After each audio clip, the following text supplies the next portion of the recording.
Denver Broncos head coach Sean Payton is walking around this offseason with a little bit of swagger. We'll tell you why this roster is one he believes he can win with this season. Here on today's episode, Locked On Broncos.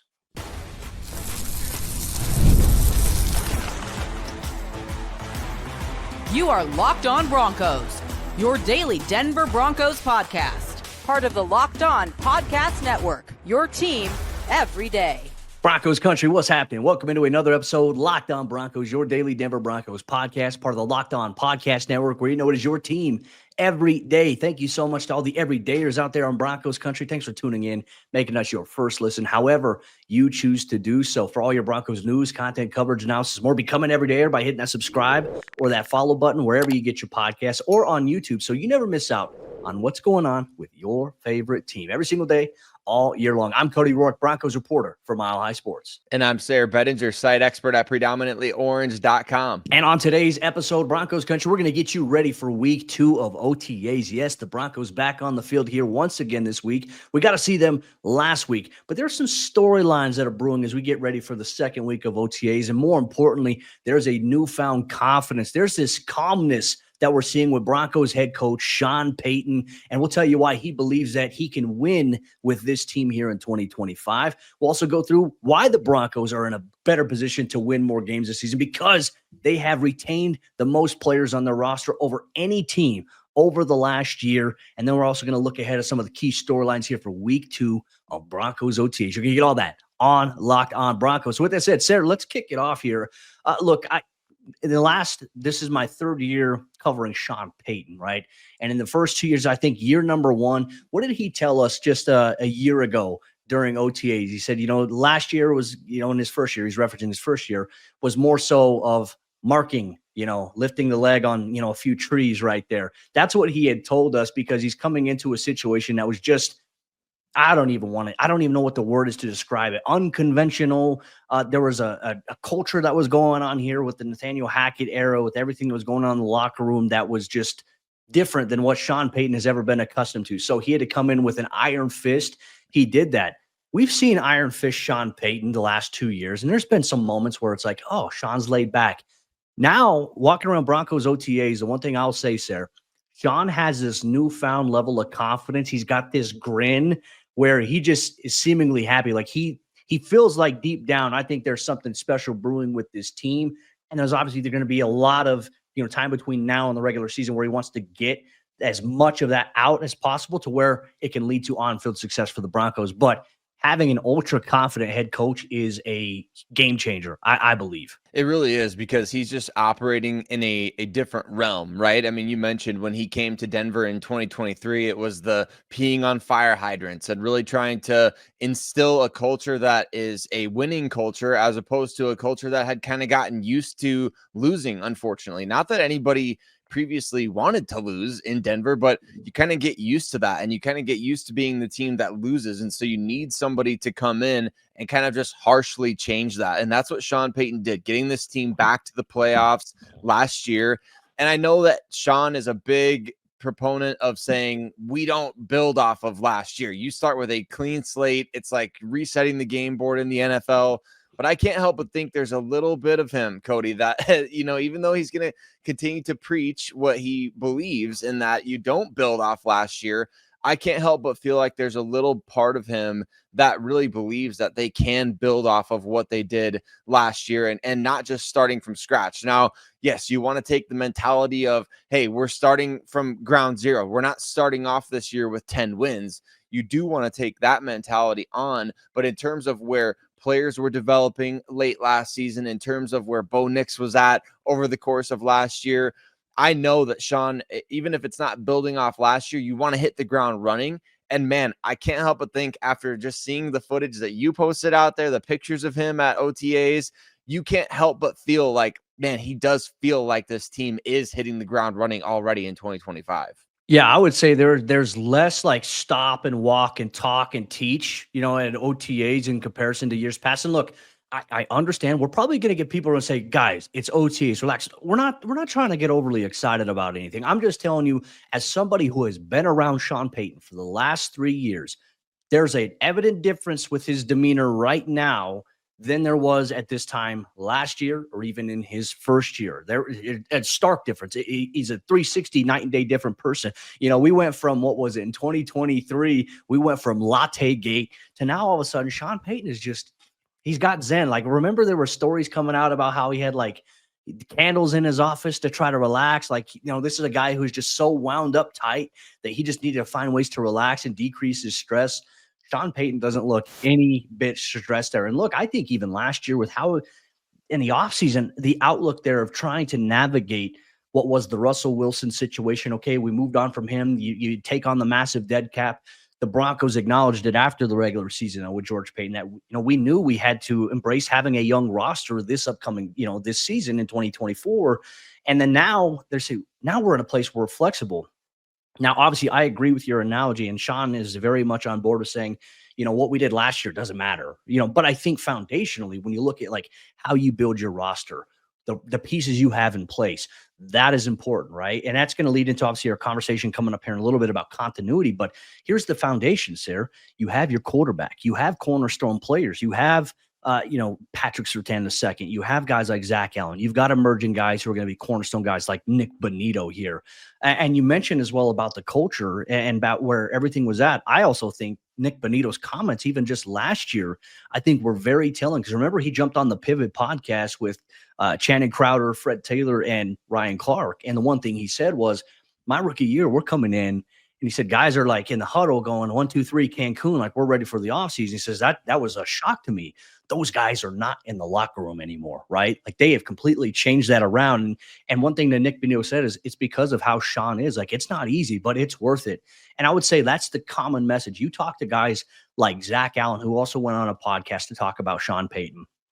Sean Payton is a guy that I think we know goes to war for his players, and he's hard on his players. And look, during times where there's ups and downs, and let's say you're on the downward slope of it, Sean Payton's message can be a little hard and can be frustrating sometimes if you're a player. But on the other side of it, you've seen the reward. Like, hey, there's a reason we're going through this. And I always go through, like, do you remember Hard Knocks? Dan Campbell's for something along the lines, whenever the Lions were on it, where they were going through physical contact. And he's like, guys, I know you don't like this, but he says, trust me, I see this. Like, there's a reason for it. That's the same exact way that Sean Payton is kind of going about this whole culture change in the Mile High City. Now, Sean's got his guys that he believes are leaders that they've brought in, that they've drafted, guys that can be homegrown guys that are now emerging as leaders for this team. That sets the foundation, and that makes it easier for Sean and the coaching staff to not have to worry about having to do everything themselves. The coaches, they're a branch of the players. The coaches set the standard. The players got to carry that forward. I think that's been very evident from the changes that we've seen here in Dove Valley. That's such a key thing that you just brought up about the homegrown guys, because in Sean's first year in Denver, there's a lot of holdovers, right? You're inheriting a roster. And then kind of in, between year 1 and year 2, you're bringing in, what we've called your guys or Sean Payton's guys, right? To bring those guys in and say, hey, this player knows exactly what Sean Payton expects. They know how to operate within the offense. They know the roles, but they might not be as talented as some of the other guys that you've drafted to potentially play those roles in the future. Now in year 3, you kind of get the impression that, as you and I were talking in a previous episode of the show, Cody, about how Sean kind of feels like he's going to be able to mix and match pieces all over this offense and really keep defenses on their heels with his personnel groupings. It feels so much different now than it did 2 years ago or even a year ago, when he's having to throw guys out there into the offense who they just know the roles, right? They just know what position, like they know the position, they know what they're expected to do. And now it's a perfect marriage of, I think, that homegrown talent, the talent that's actually better than what's been there in the past, and Sean being able to just say, all right, I can call the plays and I don't have to do as much, like you said, teaching, and I can start to scheme a little bit more. He's got his scheming mask on, doesn't he? He's not just out there with the teacher hat and saying like, all right, I got to actually like come out here and show you what to do or tell you what to do or make sure we repeat this process because you made a mistake on it one too many times. Now he's out there, he's got his bag of plays, he's got his bag of tricks, and he's kind of just pulling stuff out and being like, ooh, yeah, let's see how this goes, because now the players out there, they're now it's a combination of talent plus his guys, and they're going to be able to execute at a much higher level. I think it's going to be a stark day-night type difference for Broncos country, seeing how this team operates with a new level of talent on the roster. Well, speaking of his guys, there's a reason why Sean Payton is excited, and that's because the Broncos roster has continuity all across the board. We'll tell you why that's a formula that has Payton believing he can win here with this team in 2025. Here on today's episode, Locked On Broncos. Today's episode of Locked On Broncos is brought to you by our friends over there at LinkedIn Jobs. And hey, look, as a small business owner, your work doesn't end when the clock hits 5. Your business is always on your mind, as it should be, which means that when it's time to hire, you need a partner that works just as hard as you do. That's where LinkedIn Jobs comes in handy, because when you clock out, LinkedIn clocks in, and LinkedIn makes it easy to post your job for free, share it with your network, and get qualified candidates all in one place. LinkedIn's new Post Your Job feature, it can help you write job descriptions and then quickly get that job in front of the right people with deep candidate insights. And here's a pro tip: add the hashtag hiring frame to your profile picture so you can double your reach to qualified candidates. It's no wonder that 72% of small businesses say that LinkedIn helps them find high quality hires. So post your job for free at linkedin.com/lockedonnfl. That's linkedin.com/lockedonnfl to post your job for free. Terms and conditions apply.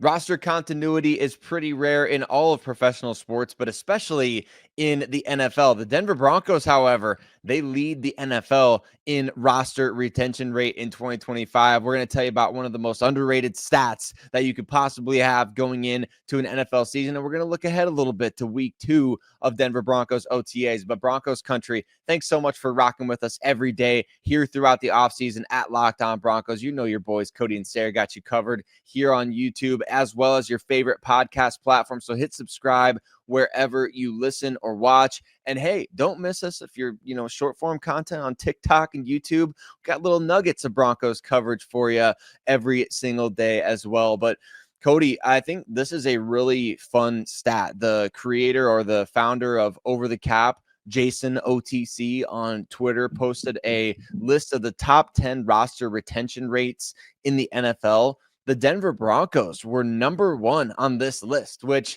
if you look back at kind of the narratives last year, I think it's kind of hilarious because the Broncos were considered to have arguably the worst roster in the NFL. And here they are in 2025. They're pretty much bringing everybody back, and you've drafted new guys. You signed a couple of guys, but man, that roster retention rate, I'm interested to know your perspective on this. Do you feel like continuity in the NFL is a big deal, or do you kind of feel like, man, that's maybe an overrated thing? I don't know. I think you and I kind of agree. This roster retention rate stat could be a huge advantage in Denver's favor. Well, yeah, I mean, look at, what you had just said last year. Everyone had the Broncos at under 5.5 wins. A lot of people said they had the worst roster, as you mentioned, in all of the National Football League, and that they were going to win 1 game total last year because of all the Russell Wilson contract stuff. But look what happened. This is a Broncos team led by a rookie quarterback, Bo Nix, that didn't have a consistent run game. The defense was good. And obviously, I think early on when Bo was struggling, the defense's level of play was something I think helped significantly. But then Bo Nix started to really turn it on, find his confidence. And even though the offense, at times was one-sided, one-dimensional, where Bo Nix really was the offense for Denver, they still found a way to win 10 games here. And we've talked about it almost ad nauseum on this show. And the one-score games that the Broncos just couldn't find a way to win, it's crazy when you look back at it, right? The blocked field goal, that didn't happen. That's 11 wins for this Broncos team. You look at a couple of the other games that were close.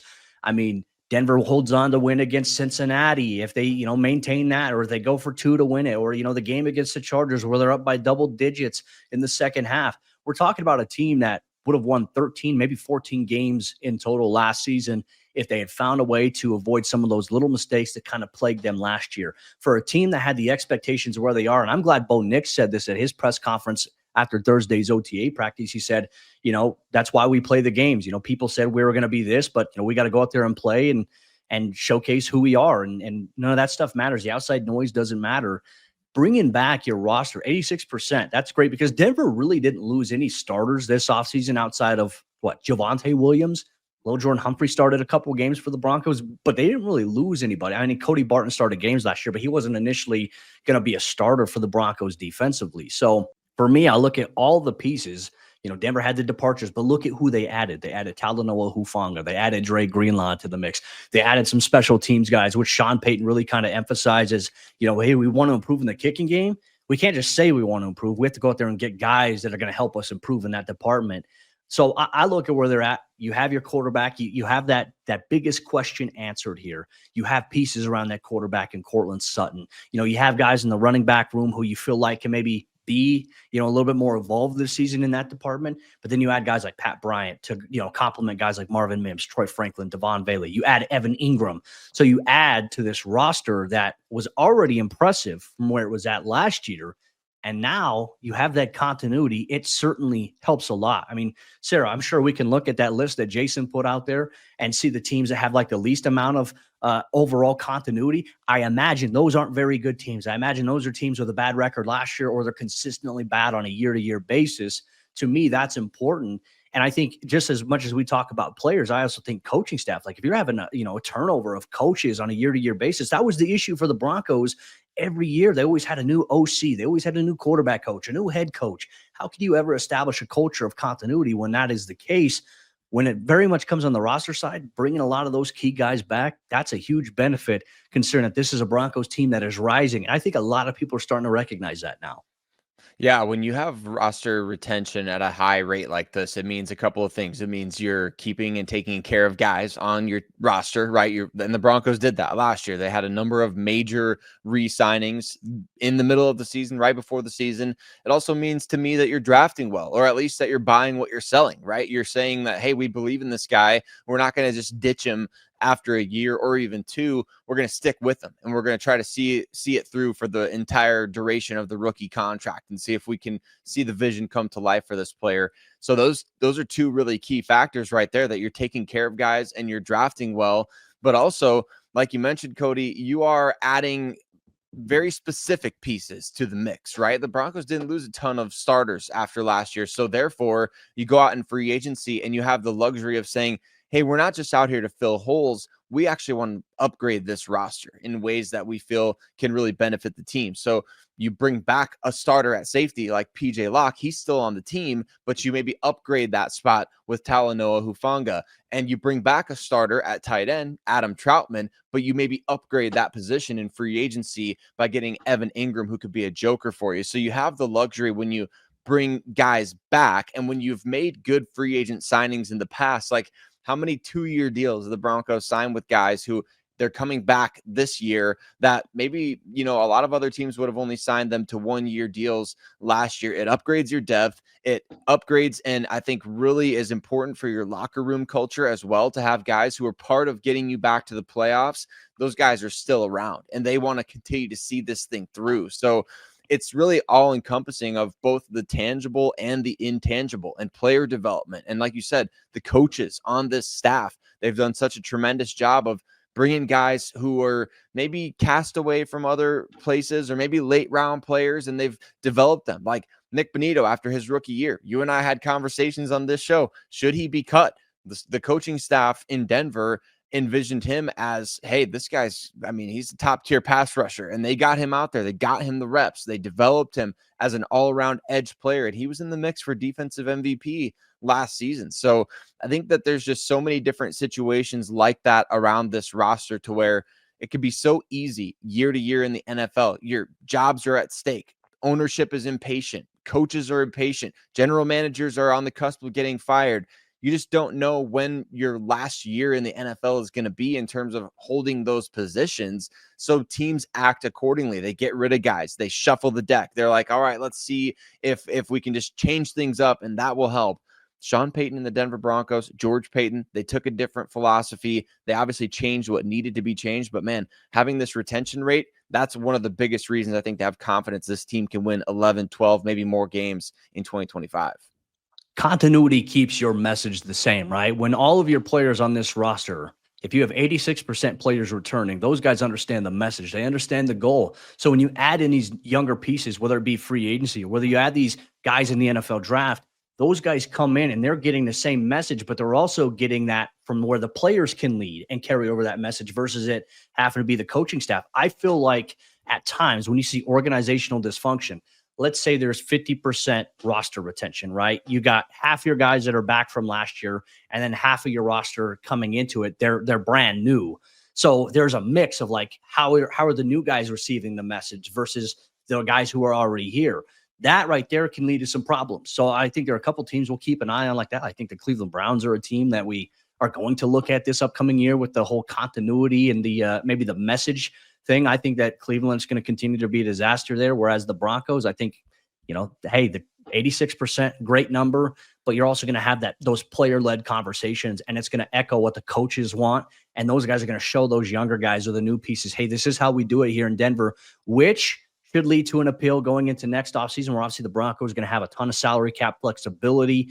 The Russell Wilson dead money is completely off the books, and now they can even entice to where more people maybe come to Denver because the team facility is expected to be done next year. So there's even that appeal there too, Broncos country. There's a reason Sean Payton is excited, and rightfully so. We're excited as well for the season to get here. But Broncos country, one thing that is coming up this week, week 2 of OTAs begins on Tuesday, Wednesday, and Thursday. We're unsure exactly which day yet. Media will be able to attend. It could be Thursday once again, but we're going to look ahead at OTAs here in week 2 and some of the storylines about Pat Bryant, Jahdae Barron, and others. You're going to get that and much more here on today's episode, Locked on Broncos.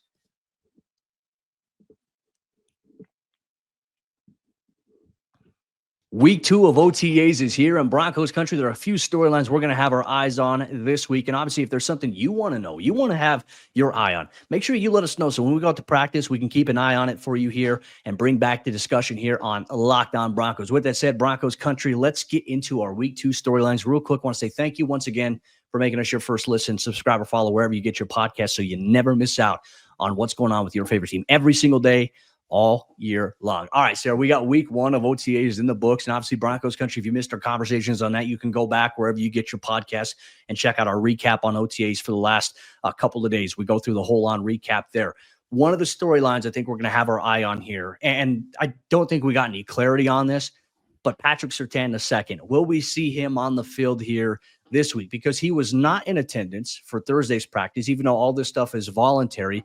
I'm not sure if he had another obligation, but like I mentioned initially when we were reacting to it, a source had told me that PS2's been in the building throughout the week. Nothing's going on there. This week, we want to see him out there on the field, right? Because we're excited to see Jahdae Barron working alongside PS2 on the field. We didn't get to see that, but we got to see Jahdae Barron mixing in quite a bit. So, yeah, I mean, let's start off here with PS2 and obviously this cornerback room. Yeah, I'm really excited to see those guys on the field together as well, because it's been sort of talked about since Jahdae was drafted, right? Like this could be the second coming of the no-fly zone. And sure enough, it's 10 years after the no-fly zone helped lead this team to Super Bowl 50 and a victory there. I believe this could be the best secondary in the NFL. I don't think that's a hot take at this point in the offseason. But yeah, you want to see these guys out there on the field and figuring out, okay, we believe that Jahdae can be the, Cooper DeJean of this defense or whatever XYZ, player around the league that's getting moved around the defensive formation, can float between the slot, can play outside, can play safety, can do all those sorts of different things for you. What does that vision look like sort of unfolding, and how do you implement that at OTAs right now? I think that's going to be really interesting to see. Also, because I think a lot of folks are wondering this competition between Jahdae and Jaquan McMillan. I assume, Cody, that there's no real competition for Riley Moss's job in this defense at this point. And I think that that's fair based on what he did last year and based on what this team believes about him. Like he's going to take that next step in 2025. So getting all of these guys out there on the field at the same time and allowing them to form that chemistry as well. You want this starting defense, which you believe can be number 1 in the NFL. You want those guys to get as much time out there on the field as possible so they can kind of share that dream and share that vision of being the next defense in Denver to help lead this team to a Super Bowl. Yeah, and to your point, I don't think Riley Moss is competition for his spot whatsoever. And I'll say this, like going back into OTAs, at least in Thursday's practice that we saw, the Broncos are working in J-Mac and obviously Jahdae together. But that's also probably a byproduct of PS2 also not being there. But there's times where we're seeing J-Mac outside, There's times we're seeing J-Mac play inside the nickel. There's times we're seeing Jahdae working outside and also playing in the nickel himself. So, I mean, when the Broncos, they have flexibility. Like Sean Payton said, they plan to deploy these guys all over the field. I think it's a little too early for the competition thing here, in terms of evaluation, because Jahdae's still learning the defense. Now, we've had some comments. People are like, how come people aren't talking about Barron? Like, that's good news. Like, if people aren't talking about him, that's good news. I can tell you this. He's doing great. He's doing fantastic. And even a shout out here to Chris Abrams-Drain. Chris Abrams-Drain last week, I thought I had a fantastic pass breakup, obviously against number 80, Joaquin Davis.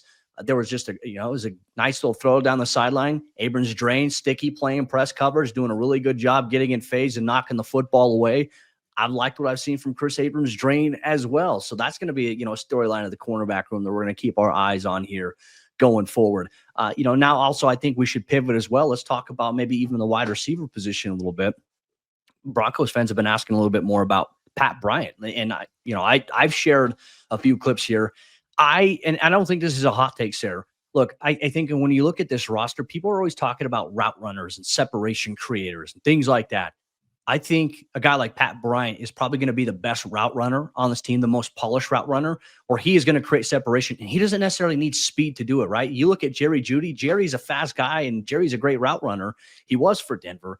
But I think Jahdae Barron is actually a little, he's crisp. He's fundamentally sound, and he doesn't have the Jerry Jeudy speed. Like the 4.6 40-yard dash, that's something nobody really cares about. When you watch this guy on the field and how he attacks certain coverages, it's exciting. I can't wait for Broncos Country to be able to get their first look at Pat Bryant. This is a guy I think is going to have a very big impact as a rookie this upcoming season in the wide receiver rotation. That's going to be a big thing to watch. I'm also excited to see a little bit more of Caleb Lohner. And I mean, Sayre, we didn't see him get thrown too much in Thursday's OTA practice, but there were elements of the run blocking game that has me excited. I can't describe it to Broncos fans because I'm not allowed to report on that. But let's just say that Caleb Lohner, I think his athleticism, his IQ as a former basketball player, I think is going to help him tremendously in the run blocking department. I think the Broncos have some really nice things planned for him. He got a lot of reps with Bo Nix and Jarrett Stidham and Sam Ehlinger. I'm excited to see a little bit more here of number 84. I am too, and I think that he's one of those guys that I've said this before, but I think it's worth repeating because he's going to pop up on a lot of people are going to say, hey, is this guy going to make the roster? Cody, I think there's no question he's going to be on this roster. I think that the Broncos drafted him to prevent him from getting to any other team. They're not going to risk him going to any other team on waivers. Like, you draft a guy with 56 college snaps or whatever it was because you believe in his potential long term, and the Broncos are going to see that through. So you can mark him down for a 53-man roster spot, barring an injury, which would be the only thing that I think would keep him off the official 53-man roster. So I'm very excited to see as well, because if you're on the roster, you might end up having to play, and there's going to be chances for him to make an impact in the red zone. There's going to be chances for him to make an impact on special teams, even as we saw, man, the dude can really sky up there when it comes to field goal block formation and go where no Brock Osweiler has ever gone before, which is as high as you can go as a 6'8" human being in field goal block. So I think that definitely he's one to watch. I think also too, regarding Pat Bryant, I'm not so sure he doesn't have the best hands on the team. I mean, I know we haven't even got to really see him out there, but the Broncos had a number of guys last year. All of their guys struggle with drops. All of their top four receivers on the depth chart struggle with drops. Maybe Evan Ingram. I shouldn't say Pat Bryant has the best hands on the team. Evan Ingram caught 114 passes. The dude has strong hands. So let's say maybe second best on the team behind Evan Ingram. But I think at wide receiver, he may have the best hands on the team. And that's going to be fascinating to watch unfold, because it's not just, hey, the dude catches the ball away from his body. He's a hands catcher. It's those focus, concentration catches. That's like, you're in contested situations and you have the ability to catch the ball, whatever the angle may be. If it's over the shoulder, if you got to go up over your head, if you got to reach back for it, it doesn't matter. What we've seen from Pat Bryant is that he may have the best hands at receiver on this team. Well, we also saw at the NFLPA rookie premiere that one, I don't even know what they call it, that one game like that they play, drill. The reaction drill where you're catching those poles, they're dropping from different. He was at the top of the leaderboard. He had a near perfect score. So that to me is always exciting here. But you see it with Pat. You see a guy who's a willing blocker. And I'll even give a shout out here. We need to talk about Devon Vele here for a minute.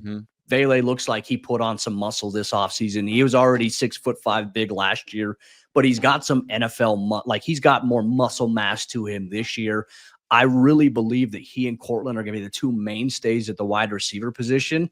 And then everybody else is going to have an established archetype base role. Marvin Mims, Pat Bryant, and even Troy Franklin getting involved in the mix. I think they're going to have different roles and visions for those guys. But I think if we're looking at mainstays, consistent guys, I do think it is going to be Vele and Cortland Sutton, based on what I've seen so far. So I'm excited about that. We'll obviously have you covered every step of the way this week here at Broncos Country with all the latest news as to what's happening with your favorite team. And obviously we'll have access to one practice once again this week. Will it be Tuesday? Will it be Wednesday or Thursday? We're still waiting to find out. So when we know, you'll know, and then you're obviously going to have in-depth coverage here on the Locked On Broncos podcast. So make sure you stay tuned, stay locked in every single day, all week long, wherever you get your podcasts or on YouTube. Also stay up to date with us on TikTok as well, the Locked On Broncos podcast. We have an account on there that posts content. We love interacting with you, so make sure you head out that way to see us as well. With that said, Broncos Country, Sayre and I, we're going to return tomorrow for some more superlatives going into week 2 of Broncos OTAs. We'll see you then.